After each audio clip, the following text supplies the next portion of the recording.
Hello Smart Spaceland friends. This short video is for those who have subscription bought or plan to use it. I want to remind them this important point. During the process of creating subscription bot, a Smart Spaceland assistant is automatically added to the channel and group, and you can see here your bot assistant has been added to your group channel. So after this process is done, you mustn't delete the assistant from your group or channel. And tip 2, you mustn't take away admin access. Otherwise, the bot will not work.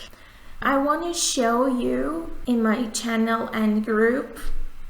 This is my group, and you can see a Smart Spaceland assistant is in my group, and it is admin. You shouldn't edit admin rights or remove it from your group. And channel is same as the group. For those who don't know about subscription bot, please watch this video to understand all about this bot and how to create it. Stay tuned for our next videos. Have a nice time.